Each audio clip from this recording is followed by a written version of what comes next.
Just haven't been feeling well. I just really gotta pop my ears.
Hi, this is Steve from PixelBump.com.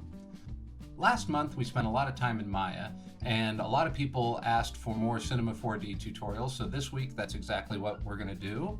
We're going to jump back into Cinema 4D and look at some soft body dynamics and cloth dynamics for doing balloon effects. Let's take another look at the shot that we're going to recreate today. Here we're going to see Eric trying to blow his nose, and poof, his head pops open, a balloon comes out from underneath and rises up to the ceiling. This is a pretty similar effect to something that was done in Doctor Who a few years ago, when Amy Pond first meets the Silence. You'll see here, right after all the lightning effects, we have an explosion. Here it comes. There we go. Very similar effect. Theirs is a bit slower than the one that I did, but the general concept is the same, and the technique is going to be pretty much the same. So how are we going to have this head explode like a balloon? First thing we want to do is bring in our background footage so that we have our plate to line up where this balloon effect is going to take place. And there's something I've noticed with R16 that didn't exist before, which is if you're going to use a image sequence or movie for a background and you go into your channel, you used to just have to hit animation, it would calculate it, and the animation would show up here in the timeline. But now you need to go down to your editor and make sure you click animate preview. If you don't do that, you're just going to get stuck with the first frame over and over and over for all the frames. So just a little something I've noticed as I've started to get more into R16. So let's start building the balloon effect. First thing I'm going to do is grab a sphere, and this balloon can be as close or as far from the model kind of as you need. I'm not going to be ripping the flesh off of his head in that way. It's going to be more of a big pop, so I don't need my sphere to be as exact. So I can do this without modeling the full head.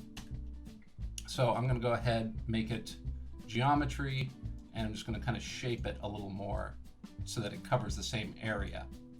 There we go. And let's go ahead and give it a few more divisions here. We'll just subdivide it once. And let's go ahead and build a little skin shader here. So I'm going to come in, grab my color. I'm just going to pick off of Eric's skin pretty close to where the head is, so that way the lighting color will be the same. I'm going to go ahead and turn off the reflectance channel. In the color mode, I'm going to switch it over to an Oren-Nair, so it's a little more of an organic texture. And then in luminance, I'm going to come down and add a little subsurface scattering to it. And I'll just go ahead and grab a preset. There we go. Now if I go ahead and give that a little preview render, whoop, we need to assign our material and then give it a preview render. It's a little too bright right now, so I'm going to pull back on the strength of my subsurface until it gets to about what I'm looking for here.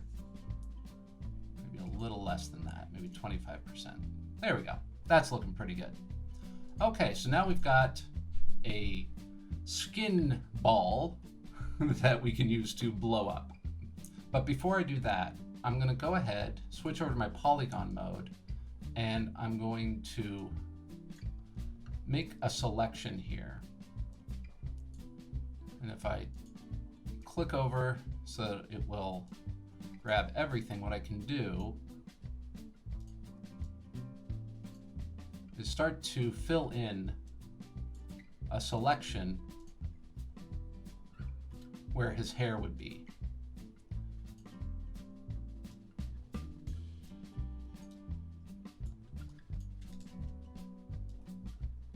There we go.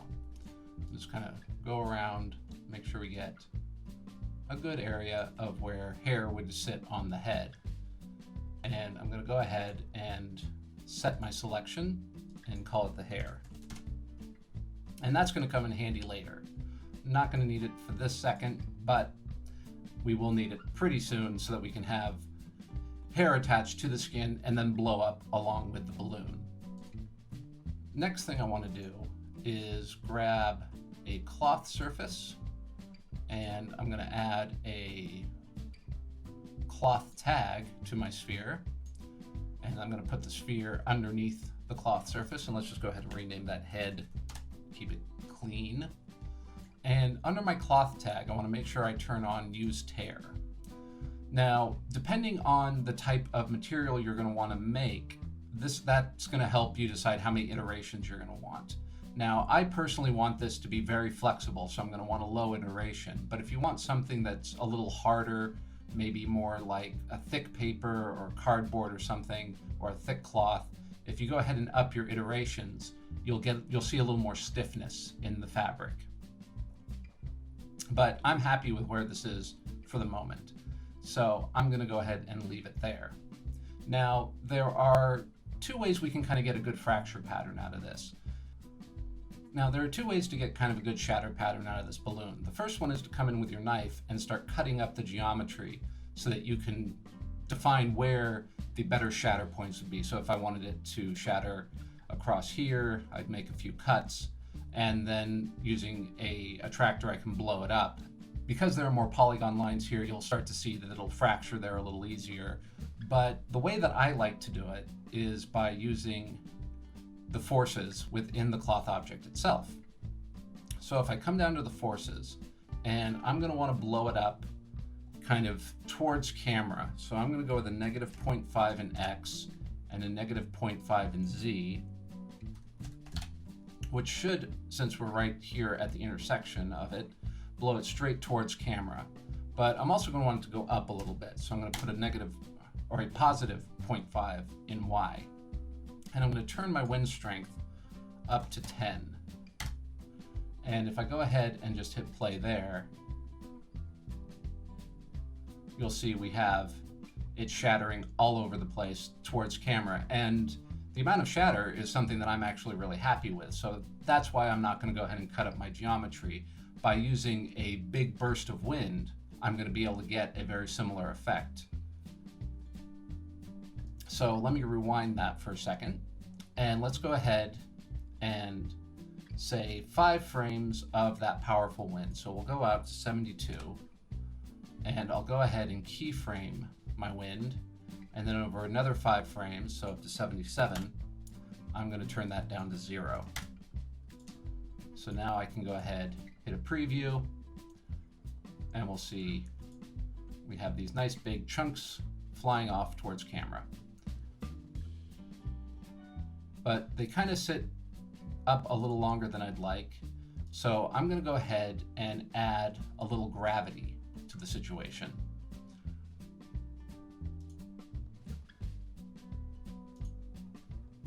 And I'm just going to come in and I'm going to include the gravity in my simulation. And I'll go ahead, bring it back, go again, and there we go. They fall much nicer now. And they're not flying directly into camera anymore, which is what I want. So the next step we need to do is add that hair to the top of the head, So I'm going to go ahead, come down to simulate. I'm going to come to my fur, and I'm going to grab my selection from the head and make it my object. So now you can see we've just got hair around the top and sides. And if I go ahead and give it a little preview render, we're going to see that we've got a lot of nice hair here, but it doesn't really match Eric's head. Eric has a bit curlier hair, so what I think I'm going to do is come into my fur texture, and I'm going to make a couple changes. I'm going to turn on frizz and kink, and I'm going to turn on curl.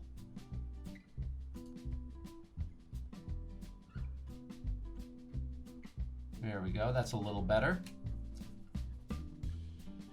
And in the specular, I'm going to bring that strength way down.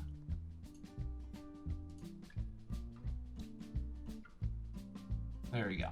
Now that may not look like it's matching his head very well, but again, when we use it as a pop effect, we're going to get, which will actually match pretty well. So I'm going to go ahead and, all right, so now if I rewind it, save the file, and I'm going to do a little preview. And we'll say 960, 24 frames, hit OK, and we'll see what we've got to work with.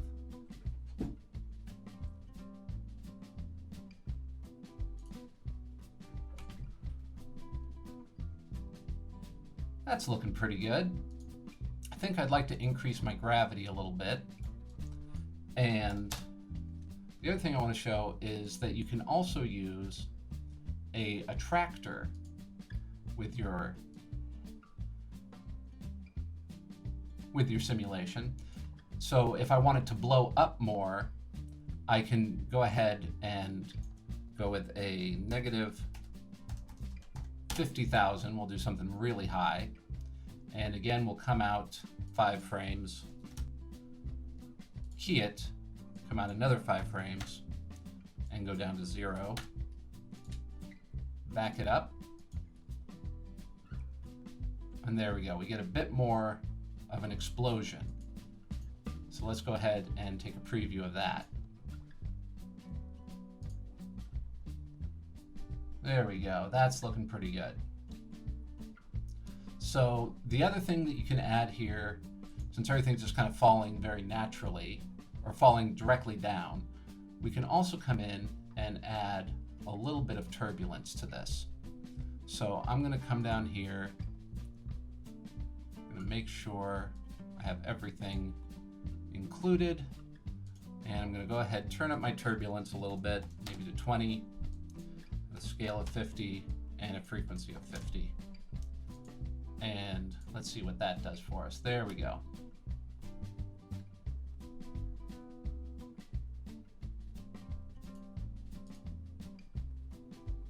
And maybe that turbulence is a little strong right now.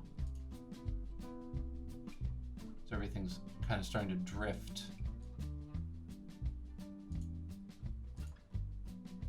Drift a little more than I'd like. So I can always come back, up my gravity, until I find something that I like. Let's try maybe 2,000 here.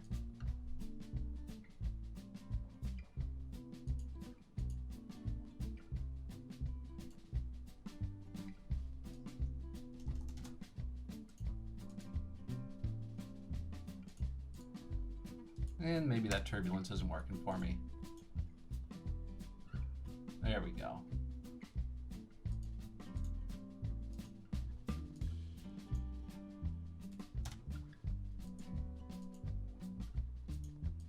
There we go. Just trying to find where that gravity starts really kicking in nicely. So I do want these to fall out pretty quick.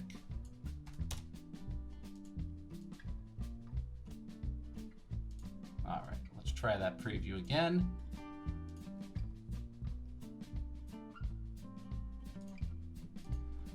and maybe just a smidge less gravity.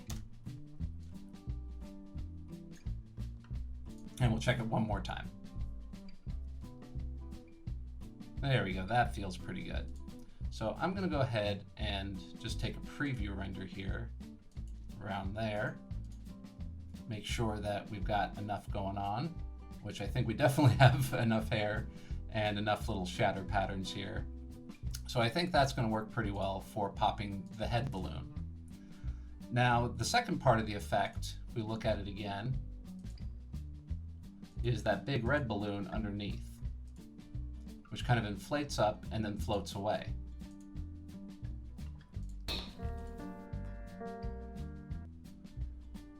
So what I'm going to do is render this out as one pass, and then I'm going to do a second file so I can composite the two elements and control them separately.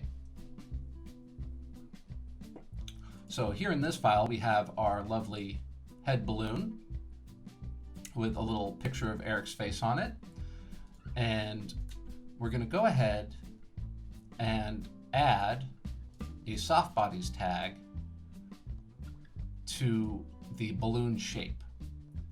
So now we've got a little dynamic tag here. And if I go ahead and just hit play on it, you'll see it starts syncing right out of frame because there's nothing interacting with it. So the first thing we wanted to do is go up. So again, we're going to come back and we're going to add a gravity. And the interesting thing is that you don't have to add it here to the soft bodies or rigid bodies tag, but you do to cloth. It's one of those weird 6 of one, half dozen of the other things in Cinema 4D. You can definitely tell different parts were added at different times with a little bit of a different philosophy. So I'm going to take my gravity and I'm going to go negative 1200 with it. And you can see there now it'll start floating right up out, and we can see that he misses it with his hands, so that tells us our speed is pretty good. So now we want to work on that inflation, and that's actually really simple with the soft bodies. So I'm going to come down here and I'm going to reduce the structural ability of it a little bit. I'm going to turn it down so that it can crumple a little easier. And I'm going to take its stiffness though, put it back up to 10, kind of a little bit of a balancing act there. And I'm going to start off with a negative pressure. So let's try negative 40 at first. We'll see. We see at a certain point it starts going away from where we want it to. So where are we? Looking good. About frame 72, so about 5 frames in again. So I'm going to back it up. And I'm going to key that pressure there, and then over the next, say 10 frames, so we'll go out to 82, I'm going to give it a positive number. We'll try 50.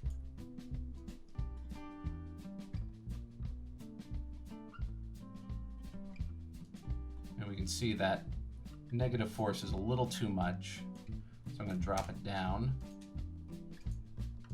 And again, this is a little bit of a balancing act of you just finding what's going to work for you. So let's keep dropping it until we find some numbers that work. There we go. And I think that 50 is a little too high. So let's go ahead and drop that down to 40.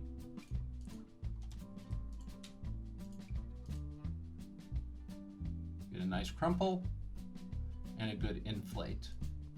And still maybe a little too heavy on the inflate. It gets a little overly big. So let's try 30. Good crumple. Whoop. Now we're starting to get something really weird there. So let's go ahead, drop this one down to 30 again. There we go.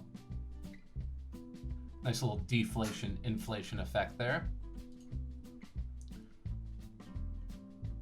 And it'll float just right on up out of screen. So that's how you inflate a balloon using the soft bodies, and how to pop a balloon using the cloth tag. The other thing that I did on this was to add, as you can see in the render, is there's a little bit of a string here. And that string effect was done the exact same way that I showed a few weeks ago with the rigging with Espresso. It was that same exact simple Espresso rig using nulls and rigid body tags to control the positions of the nulls in an Espresso to tell the points to attach to the nulls. So if you want to learn how to do that, jump back a few weeks and you'll find the Espresso rigging with Cinema 4D tutorial, and you'll learn exactly how to make that balloon string. So I think we're here at the end of our tutorial today. I hope you've learned something that you can use in your work. If you have any questions, you can always hit me up on Twitter or Facebook in Google+, or the comments, or you can just scream really loudly. I have really good hearing. And if you want to keep learning, there are more great tutorials and assets for you to use in your work at pixelbump.com. Thank you so much for watching. Go and create.